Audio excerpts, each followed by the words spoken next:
es Nicole Sosnavas y voy a explicar el tema de sistemas de coordenadas. Así, el objetivo de esta presentación es identificar las características de los diferentes tipos de sistemas de coordenadas mediante gráficas y ejemplos para entender cómo se relacionan unos con otros. Vamos a iniciar con una breve introducción. Desde tiempos antiguos hasta nuestro diario vivir, se nos hace muy necesario dar a conocer con precisión la posición de un elemento de interés para que otras personas lo conozcan. En este contexto surgen dos elementos, sistema de referencia y sistema de coordenadas. A través de este ejemplo vamos a ver cuál es la diferencia. Como vemos en este mapa didáctico, el sistema de referencia serían estas dos líneas rojas perpendiculares, ya que un sistema de referencia es el conjunto de ejes, puntos o planos que concurren en el origen y a partir de los cuales se determinan las coordenadas de cualquier punto.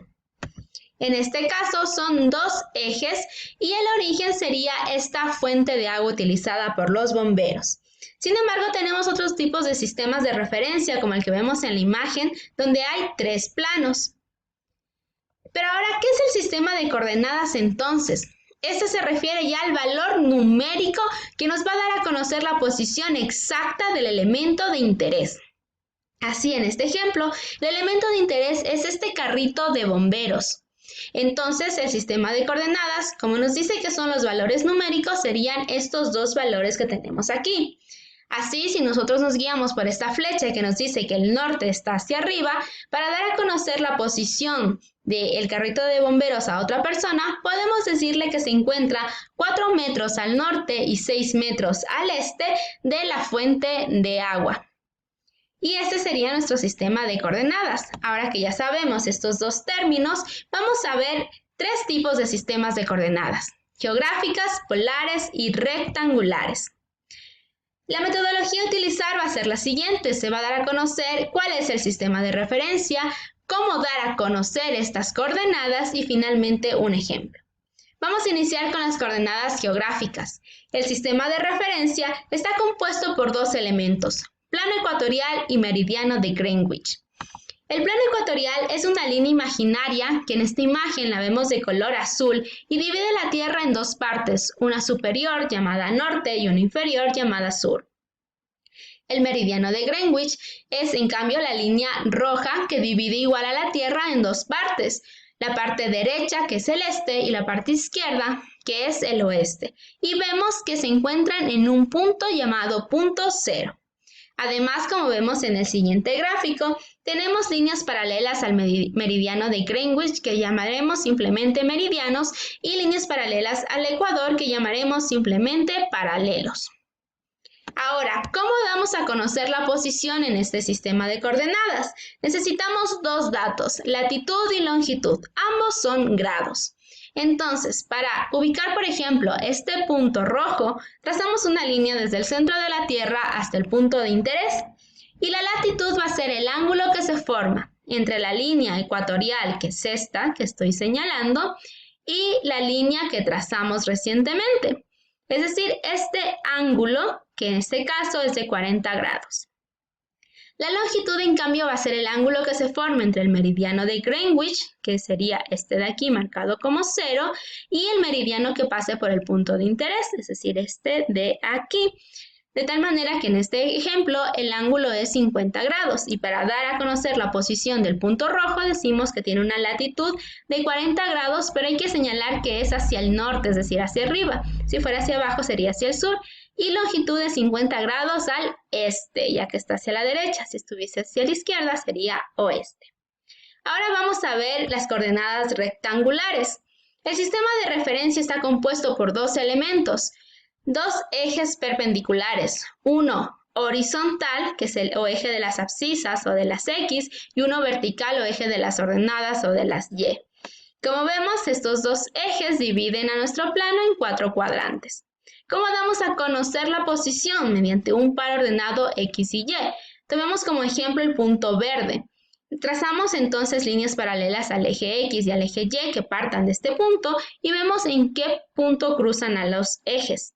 En el caso de X, lo cruza en el punto 2 y en el caso de Y lo corta en el punto 3. Entonces la posición del punto verde será 2,3. Vamos a ver un ejemplo para entenderlo mejor. Nos dice dar la posición del punto Z en coordenadas rectangulares. Procedemos a trazar una paralela al eje Y hasta el eje X y una paralela al eje X. Y ya tenemos nuestros valores para X y Y, que sería 4 y 5 respectivamente.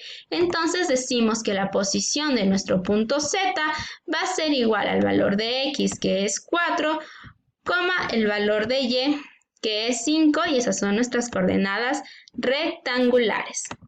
Ahora vamos a ver las coordenadas polares. Las coordenadas polares tienen como sistema de referencia dos elementos, una línea que está de color negra, que se va a llamar eje polar, y un punto fijo que llamaremos polo. Del polo a la derecha está el eje polar positivo.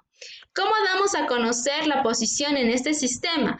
A través de dos valores, la longitud del radio vector r y el ángulo polar o vectorial θ, como vemos en el ejemplo. Pero ¿de dónde obtenemos estos valores? Tenemos que trazar una recta o un radio vector desde el polo hasta el punto de interés y la longitud de ese radio vector va a ser r y el ángulo que se forma entre ese radio vector y nuestro eje polar positivo va a ser θ.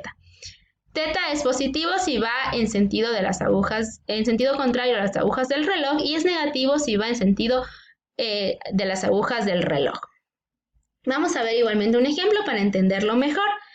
Nos dice dar la posición de la estrella en coordenadas polares. Entonces vamos a ponerle un nombre a la estrella, va a ser la estrella S, y vamos a ver que ya nos dan los datos que necesitamos, ya que 13 sería R, es decir, la longitud de nuestro radio vector, y el ángulo θ sería este de aquí, que nos da el valor de 23 grados.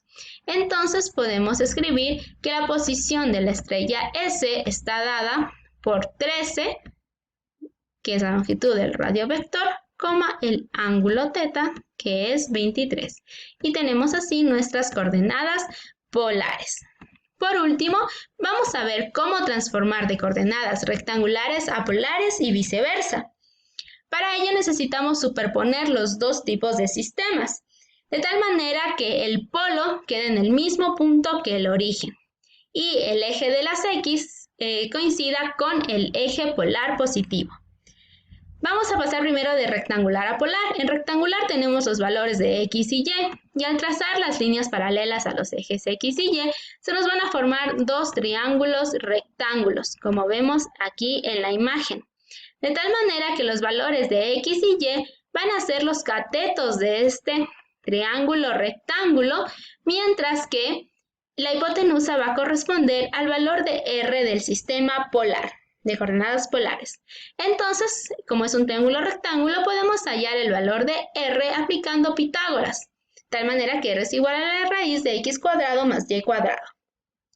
Y nos faltaría hallar el valor de θ, que sería este ángulo de aquí. Entonces podemos de igual manera aplicar funciones trigonométricas, en este caso la tangente, que nos dice que es cateto opuesto Y sobre cateto adyacente X, despejamos θ y nos queda la fórmula que tenemos en la lámina. Finalmente podemos pasar también de coordenadas polares a rectangulares, utilizando igual funciones trigonométricas. Así, en el caso de X, sabemos que el coseno de θ es el cateto opuesto X sobre la hipotenusa R, entonces despejamos X y obtenemos esta fórmula. Y para Y, de igual manera, sabemos que el seno de θ es cateto opuesto Y sobre hipotenusa, que es R, despejamos Y y obtenemos esta fórmula. Finalmente, vamos a hacer un resumen de qué necesitamos en cada uno de los sistemas para dar a conocer la posición. En coordenadas geográficas necesitamos latitud y longitud, en rectangulares un par ordenado XY y en coordenadas polares la longitud del vector posición y del ángulo θ. Y aquí está la bibliografía. Muchas gracias por su atención.